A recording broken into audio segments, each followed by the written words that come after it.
Welcome students. This is the part second of the chapter Delhi Sultans. In the previous lesson we understood how the sultans expanded their area of administration. In this I am going to teach you how Khaljis and Tughlaqs consolidate their area and how they administered their area of ruling. First, to have the reliable governors, the early sultans, especially the Iltutmish, favored special slaves called बंदागन्स. जो ये बंदागन्स थे ये एक तरह के special slaves थे who are purchased for military purpose. Military purpose के लिए इनको परचेज किया जाता था, लेकिन जो पहले के जो सुल्तान्स थे वो ये प्रेफर करते थे कि जो उनके गवर्नर हो काफ़ी ज़्यादा रिलायबल हो. इसीलिए जो ये स्लेव्स थे दैट इज़ बंदागन, इन्हीं को ये फेवर किया करते थे as governor and also they favoured them for the high political positions. जितने भी हायर पॉलिटिकल पोजीशंस थी उन पर भी इन्हीं जो बंदागन्स हैं उनको एम्प्लॉय किया जाता था. सेकंड जो खलजी और तुगलक मोनार्क थे वो अपने मिलिट्री कमांडर को गवर्नर बनाया करते थे उनकी टेरिटरी का, जो डिफरेंट साइजेस की टेरिटरी हुआ करती थी, और इन डिफरेंट साइज की टेरिटरी को कहा जाता था इक्ता, और जो इन इक्तास को होल्ड किया करते थे उनको कहा जाता था इक्तादार और मुक्ति. अब इक्तादार या फिर मुक्ति का काम क्या था? The duty of muqtis were to lead military campaign को लीड करना था, और दूसरा to maintain the law and order situation in the area in which they are holding that is the ikta they are holding. They have to maintain the law and order situation in that territory. Because जो मुक्तीस थे वो उस area में law and order की situation को maintain किया करते थे, और वो मिलिट्री एक्सपीडिशन भी किया करते थे, मिलिट्री कैंपेन भी किया करते थे. इसीलिए in exchange of military muqtis duty they are allowed to collect the taxes or they are allowed to collect the revenues from the area as their salary. अपनी सैलरी के तौर पर वो उस एरिया से, जिस एरिया को ये मेंटेन किया करते थे, ये मैनेज किया करते थे, उस एरिया से ये रेवेन्यू कलेक्ट कर सकते थे इजीली. लेकिन जितने भी जो सुल्तान्स थे वो इन मुक्तीज़ की जो एक्टिविटीज़ हैं उनको चेक करने के लिए काफ़ी ज़्यादा चीज़ें किया करते थे. जैसे कि फॉर एग्जाम्पल जो इक्तादार हैं that means those who are ruling the particular territory, these iqtadars were assigned iqtas for short period of time. That means उनको ज़्यादा लंबे समय के लिए उन इक्तास को नहीं दिया जाता था, एंड उस टाइम के बाद दैट मीन्स जैसे ही वो कम समय के लिए जिनको इक्तास दिया गए हैं इक्तादार को, उनको जैसे ही उनका टाइम पीरियड कंप्लीट होता था उनको दूसरे एरिया में शिफ्ट कर दिया जाता था. और दूसरा जो सुल्तान्स थे वो अकाउंटेंट जो थे उनको अपॉइंट किया करते थे. अकाउंटेंट्स को क्यों अपॉइंट किया करते थे? ताकि जो रेवेन्यू जितना भी कलेक्ट करते हैं मुक्तीस, उनके रेवेन्यू को चेक किया जाए, ताकि ये जो मुक्तीस हैं और ज़्यादा बहुत एक्स्ट्रा रेवेन्यू ये चार्ज ना कर पाएँ उस पर्टिकुलर एरिया से. तो इस तरह से जो सुल्तान्स है वो मुक्तीस की जो एक्टिविटीज़ हैं उनको चेक किया करते थे. थर्ड, जो सुल्तान थे अपनी इतनी बड़ी एडमिनिस्ट्रेशन को और अपने इतने बड़े एरिया को एडमिनिस्टर करने के लिए वो 3 टाइप के टैक्सेस को कलेक्ट किया करते थे. फर्स्ट टाइप का जो टैक्स था that is on the cultivation. That means जो किसान हैं जो कल्टिवेट कर रहे हैं उसके ऊपर जो टैक्स लगाया जाता था उसको खरज बोलते थे. Kharaj was about 50% of the peasants produce. जितना भी पीजेंट प्रोड्यूस करेंगे उसका जो 50% होगा they have to give to the Sultans as tax. Second type का जो टैक्स था वो था ऑन कैटल्स. दैट मीन्स जो भी उस एरिया में जो भी कैटल्स अपने पास रखता था उसको उस वाले कैटल्स में उनको टैक्स भी पे करना पड़ता था. और जो थर्ड टाइप का जो टैक्स है वो है ऑन हॉर्सेस. जो घोड़े वगैरह हुआ करते थे उन पे भी ये जो वहाँ के जो लोग थे सुल्तान्स को टैक्सेस पे किया करते थे. तो इस तरह से जो अपना जो एडमिनिस्ट्रेशन है उसको जो सुल्तान्स हैं स्पेशली खलजी और जो तुगलक्स हैं वो एडमिनिस्टर किया करते थे, और अपने एरिया को उन्होंने कंसोलिडेट भी किया. लेकिन अब हुआ क्या, अब जो मंगोल्स जो थे उन्होंने अटैक करना शुरू कर दिया दिल्ली सल्तनत पे, और जो मंगोल्स का जो अटैक था वो अलाउद्दीन खिलजी और मोहम्मद बिन तुगलक के टाइम पर बहुत ज़्यादा इंक्रीज़ हो गया। अब इन मंगोल्स के अटैक को टैकल करने के लिए which was under the Changez Khan, that means जो गेंगीज़ खान जो थे उनके अंडर जो मंगोल्स थे वो अटैक करते थे। That attack forced Khiljis and Tughlaqs to mobilise a large standing army in Delhi. That means वो अपने एरिया में जो खिलजी हैं और जो तुगलक हैं उन्होंने बहुत ही बड़ी जो स्टैंडिंग आर्मी है उसको मेंटेन करना स्टार्ट कर दिया ताकि वो जो मंगोल्स का अटैक है उसको टैकल कर सकें। अब क्या हुआ कि जो इन्होंने स्टैंडिंग आर्मी अपने पास रखी, जो कि अलाउद्दीन खिलजी और तुगलक ने रखी, मोहम्मद बिन तुगलक ने जो अपने पास स्टैंडिंग आर्मी रखी, उसकी वजह से एडमिनिस्ट्रेटिव चैलेंजेस उनको काफ़ी ज़्यादा फेस करने पड़े। अब डिफरेंस क्या है अलाउद्दीन खिलजी की जो स्ट्रैटेजी थी मंगोल्स को टैकल करने में और मोहम्मद तुगलक की क्या स्ट्रैटेजी थी जो मंगोल्स हैं उनको टैकल करने में।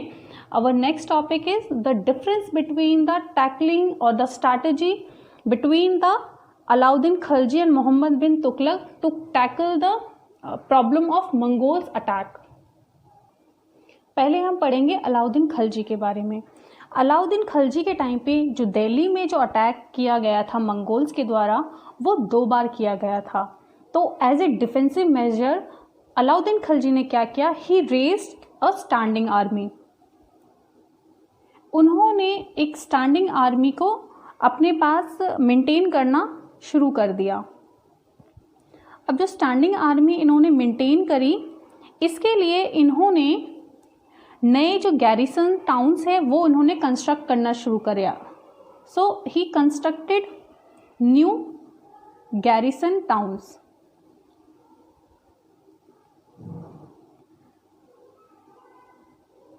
फॉर एग्जाम्पल इन्होंने जो श्री जो एरिया था वहाँ पर इन्होंने टाउन बनाया था फॉर हिज सोल्जर्स। यहाँ पे इन टाउन्स में जो श्री जो टाउन था वहाँ पे इनके जो सोल्जर्स थे वो रहा करते थे। अब इन सोल्जर को इनको फीड कराने के लिए इनको टैक्सेस कलेक्ट करते थे। ये जो अलाउद्दीन खिलजी हैं टैक्सेस कलेक्ट करते थे। So to feed soldiers he collected, that means Alauddin Khilji collected tax which was 50% of the produce। that means जितना भी जो फार्मर है प्रोड्यूस करेगा उस पर्टिकुलर एरिया में वो 50% उसको एज ए टैक्स देना पड़ेगा। और जो अलाउद्दीन खिलजी हैं वो अपने सोल्जर्स को कैश में ही जो पेमेंट है उनकी एज सैलरी दिया करते थे। सो ही पेड सोल्जर्स इन कैश। अब को क्योंकि कैश में दिया करते थे जो पेमेंट है एज सैलरी, तो उसकी वजह से क्या हुआ कि इन्होंने ये एश्योर किया कि जो भी मर्चेंट्स हैं उस पर्टिकुलर एरिया में जो भी जो गुड्स एंड सर्विसेज जो बेच रहे हैं और जो सोल्जर्स वहाँ से खरीद रहे हैं, इन सोल्जर्स को वो बहुत ज़्यादा महंगा ना पड़े। That is why he controlled prices of goods.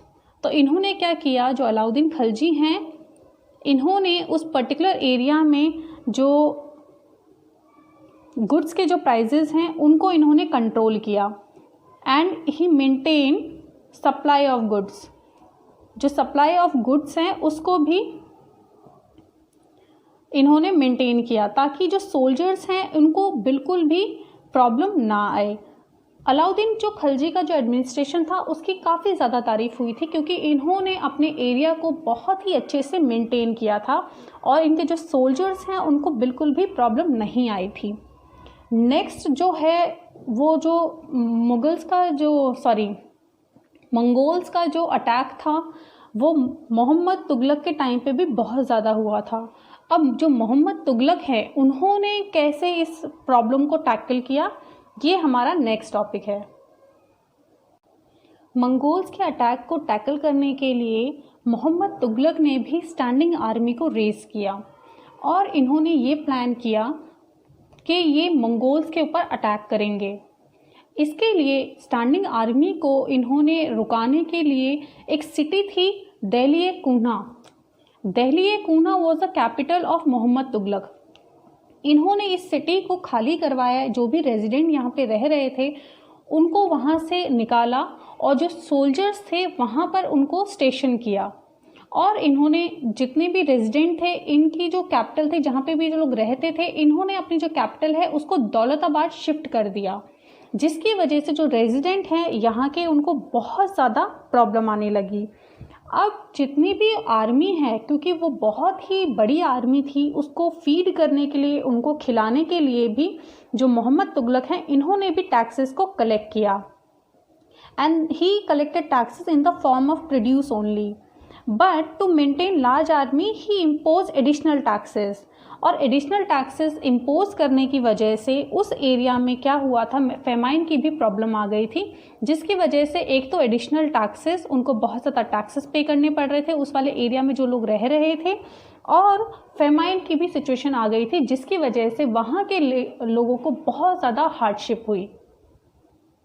Fourth, इन्होंने क्या किया, ही इंट्रोड्यूस टोकन करेंसी। इन्होंने एक तरह की, जैसे अभी के टाइम पे हमारी जो पेपर करेंसी चलती है, वैसे ही इन्होंने एक टोकन करेंसी को इंट्रोड्यूस किया, which was made out of cheap metal. बहुत ही चीप मेटल से बना होता था, वो गोल्ड और सिल्वर से नहीं बना होता था। और बिकॉज ये चीप मेटल से बना होता था, जो वहाँ के जो लोग थे इस वाले जो करेंसी है इस पर बिल्कुल भी ट्रस्ट नहीं करते थे। तो लोगों ने वहाँ पर क्या किया, जितने भी गोल्ड और सिल्वर हैं उन्होंने अपने पास उन्हें स्टॉक कर लिया। और जब भी उन्होंने अपने जो सुल्तान हैं, जो मोहम्मद तुगलक हैं, जो उन्होंने टैक्सेस लगाए थे, और जितना भी जो टैक्स है वो इसी टोकन करेंसी के रूप में उनको दिया करते थे, जिसकी वजह से जो तुगलक हैं उनको काफ़ी ज़्यादा नुकसान भी हुआ। अब जो मोहम्मद तुगलक और अलाउद्दीन खिलजी का जो एडमिनिस्ट्रेशन था, उन्होंने किस तरह से मंगोल्स को टैकल जो किया, मोहम्मद तुगलक के जो एडमिनिस्ट्रेशन के तरीके को बहुत ही ज़्यादा लोगों ने क्रिटिसाइज़ किया, क्योंकि एक तो उन्होंने जो टोकन करेंसी है उसको इंट्रोड्यूस किया, जो कि उनके लिए बिल्कुल भी फ़ायदेमंद नहीं रहा, और बाद में इस टोकन करेंसी को उनको वापस लेना पड़ा। और जो भी इन्होंने टैक्सेस लगाए थे, जो कि जितने भी टैक्सेस उन्होंने लगाए, और उसी टाइम पे जो फेमाइन है उसकी सिचुएशन आ गई, जिसकी वजह से लोगों को बहुत ज़्यादा हार्डशिप हुई। और तीसरी प्रॉब्लम ये थी, क्योंकि इन्होंने जो अपनी जो कैपिटल है उसको दौलताबाद शिफ्ट कर दिया, उसकी वजह से भी लोगों को बहुत ज़्यादा दिक्कतें आईं। अब जो हमारा जो नेक्स्ट टॉपिक है वो है sultans in the 15th and 16th century. सल्तनत in 15th and 16th century. Tughlaqs के बाद जो सैयद और लोदी डायनेस्टी हैं, उन्होंने दिल्ली और आगरा से रूल किया, लेकिन तब तक बहुत ही छोटे छोटे इंडिपेंडेंट रूलर्स आ चुके थे, जैसे कि जौनपुर में, बंगाल में, मालवा में, गुजरात में, राजस्थान में। इनफैक्ट जो इंटायर साउथ इंडिया है वहाँ पर इंडिपेंडेंट रूलर्स आ चुके थे। इसी पीरियड में जो न्यू रूलिंग ग्रुप्स हैं, जैसे कि अफगान और राजपूत है, वो भी, उनका भी इस टाइम पे इमर्जेंस हुआ। अगर हम छोटे छोटे जो स्टेट्स हैं जो कि इंडिपेंडेंट थे, इंडिपेंडेंट रूलर्स उनको रूल किया करते, उनकी बात करें तो कुछ जो स्टेट्स थे इस टाइम पे जो स्टैब्लिश हुए वो बहुत ही स्मॉल थे, लेकिन बहुत ही ज़्यादा पावरफुल थे। पावरफुल ये कैसे थे, जैसे कि आप बात करें शेरशाह सूरी की, ये बहुत ही स्मॉल जो टेरिटरी है बिहार में उसको मैनेज करते थे अपने अंकल के बिहाफ पे। लेकिन उसके बाद इन्होंने जो मुग़ल एम्परर है हुमायूं, उनको इन्होंने डिफीट किया, इन्होंने दिल्ली जो है उसको कैप्चर किया, और उसके बाद उन्होंने अपनी खुद की एक डायनेस्टी वहाँ पे बनाई, सूरी डायनेस्टी। इन्होंने बहुत सारे जो एलिमेंट्स हैं एडमिनिस्ट्रेशन के, वो अलाउद्दीन खिलजी के एडमिनिस्ट्रेशन से इन्होंने लिए, और उन्होंने अपने जो एडमिनिस्ट्रेशन है उसको बहुत ही एफिशिएंट तरीके से मैनेज किया। उन्होंने इतने एफिशिएंट तरीके से, जो शेरशाह सूरी हैं उन्होंने इतने एफिशिएंट तरीके से मैनेज किया कि वो एक तरह का रोल मॉडल बन चुका था उनका एडमिनिस्ट्रेशन, जिसको जो अकबर हैं, जो बहुत ही बड़े एम्परर थे, उन्होंने भी उनके एडमिनिस्ट्रेशन के जो स्ट्रैटेजीज़ हैं उन्होंने वहाँ से उनको बोरो किया, और उन्होंने जो मुग़ल एम्पायर है उसको बहुत ही ज़्यादा कंसोलिडेट किया। And this chapter is over now. I will meet you in the next class with the Mughal Empire. Till then, goodbye and take care.